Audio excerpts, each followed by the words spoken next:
যে 11 লক্ষ বাড়ি আছে লিস্টে, যারা সার্টিফিকেট পেয়ে গিয়েও পাননি, 1 এপ্রিলের মধ্যে কেন্দ্রীয় সরকার না দিলে আমরা আপনাদের করে দেব, টাকাটা রাজ্য সরকার দেবে। তো বন্ধুরা, এই ঘোষণাটা গত মঙ্গলবার অর্থাৎ 27শে ফেব্রুয়ারি পুরুলিয়ার একটা সরকারি পরিষেবা প্রদান অনুষ্ঠান ছিল পুরুলিয়াতে।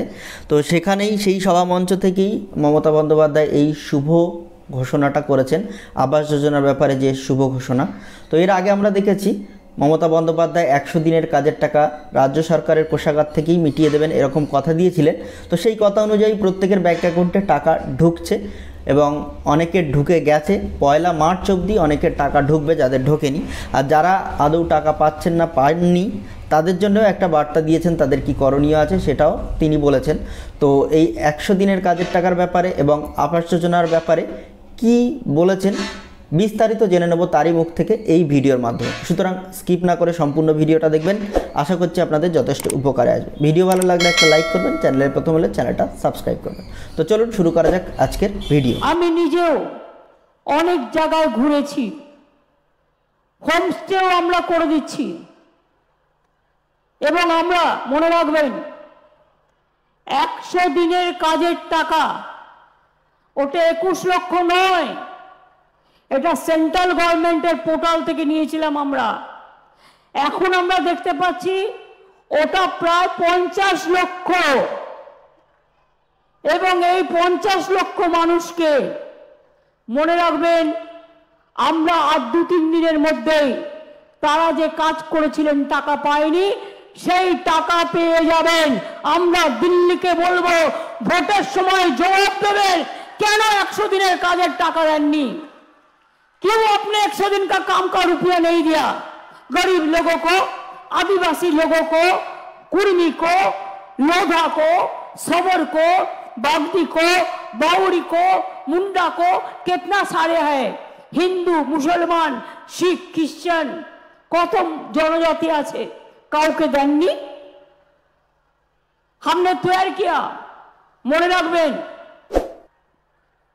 1 एप्रिलेर मध्य যদি কেন্দ্রীয় সরকার টাকা না ছাড়ে, প্রথম ফেজে যে 11 লক্ষ বাড়ি, আগেও আমরা 47 লক্ষ বাড়ি করে দিয়েছি, যে 11 লক্ষ বাড়ি আছে লিস্টে, যারা সার্টিফিকেট পেয়ে গিয়েও পাননি, 1 এপ্রিলের মধ্যে কেন্দ্রীয় সরকার না দিলে আমরা আপনাদের করে দেব, টাকাটা রাজ্য সরকার দেবে। সরাসরি মুখ্যমন্ত্রী তো অনেকে আবেদন করেছিলেন, আমি সেটাকেও ভেবে দেখতে অনুরোধ করব। আর 2, এছাড়াও আদিবাসী ডেভেলপমেন্ট বোর্ড থেকে, আদিবাসী ডিপার্টমেন্ট থেকে আদিবাসীদের বাড়ি করা হচ্ছে, আপনাদের বাউরি বোর্ড থেকে বাউরিদেরও করা হচ্ছে, বাগদি বোর্ড থেকে বাগদিদেরও করা হচ্ছে, এবং কুরমালি বোর্ড থেকে মাহাতোদেরও করা হচ্ছে, কুরমালি বোর্ডকেও টাকা দেওয়া হয়েছে।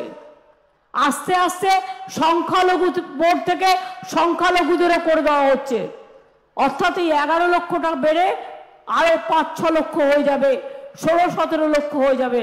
প্লাস সরাসরি মুখ্যমন্ত্রী যারা করেছিলেন তাদেরও করে দেব। তারপরে যেটা বাকি থাকবে ফেজ বাই ফেজ আমরা করে দেব। কাউকে ভিক্ষে চাওয়ার প্রয়োজন নয়। বাংলা ভিখিরি নয়, बांग्ला हाथ माने ना, बांग्ला हक माने, बांग्ला हक मानते हैं, लेकिन बांग्ला भिक नहीं मांगते हैं।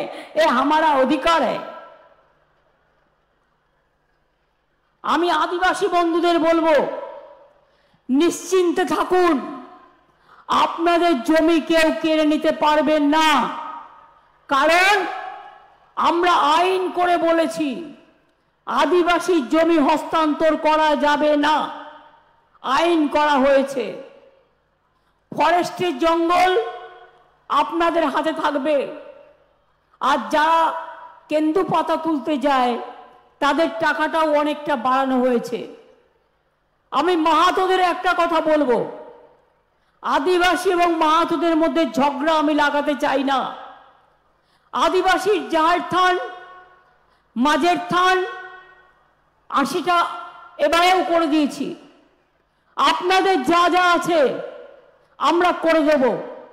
সাথে সাথে মাহাতোদের দীর্ঘদিনের একটা ডিমান্ড আছে যে তাদের ট্রাইবেল হিসেবে ডিক্লেয়ার করা হোক।